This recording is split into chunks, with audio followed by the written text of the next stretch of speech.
27.2%, 지난달 기준 청년층 체감 실업률입니다. 15세부터 29세까지 청년 10명 가운데 3명 정도가 사실상 실업 상태란 뜻입니다. 청년 취업자 수는 1년 전보다 31만 4천 명이나 줄었습니다. 설상가상으로 단기 아르바이트 자리도 대폭 사라졌습니다. 20대 임시 일용 근로자 수가 1년 전보다 21만 4천 명이 줄어든 겁니다. 코로나 여파로 청년층 아르바이트가 많은 음식점과 도소매업 등이 타격을 입었기 때문인데요. 정부와 각 지자체가 지원책을 내놓고는 있지만 역부족입니다.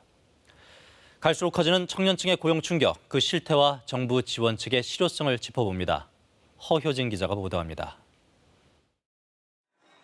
지난 2019년 서울 명동의 한 상점에서 일하기 시작한 22살 A씨. 지난해 코로나19 영향으로 손님이 뚝 끊겼습니다. 매출이 줄자 다른 지점으로 옮겨졌지만 그곳에서도 일하는 시간이 줄어들면서 결국 일을 그만둘 수밖에 없었습니다. 아르바이트생이나 직원분들 모두 다른 지점으로 계속 보내려고 시도를 하셨고 제 일도 점점 줄어들고 시간도 줄어들어서 자발적으로 일을 그만둔 형태라 실업급여는 신청할 수 없었습니다. 실제 코로나19로 아르바이트 자리를 잃은 청년층 10명 가운데 9명가량이 실업급여를 받지 못한 것으로 나타났습니다.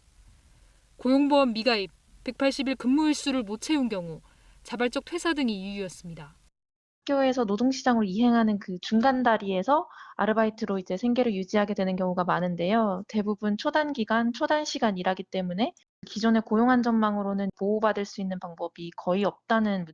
이런 상황에서 청년 구직자들이 기댈 수 있는 제도는 전국민 취업지원제도. 구직수당 최대 300만 원에다 직업훈련 등 취업지원 서비스까지 받을 수 있기 때문입니다. 문제는 지원 규모입니다. 올해 청년층에게 할당된 구직수당 규모는 10만 명.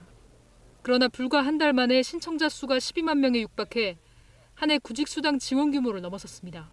TO도 작년보다 예산을 빨리 늘려줘야 된다. 지금 청년들도 이 불가피하게 미취업을 선택하고 있는 게 아닙니다. 하고 싶으나 못하는 거거든요. 코로나라는 재난 상황이기 때문에 보상을 하는 개념으로 접근해야 되는 겁니다. 해마다 줄어가는 일자리에 코로나19까지 덮치면서 최악의 상황에 빠진 청년층의 고용위기. 정부는 우선 청년 5만 명에게 국민취업지원제도를 조기 적용하고 다음 달 추가 청년 고용 대책을 내놓겠다고 밝혔습니다.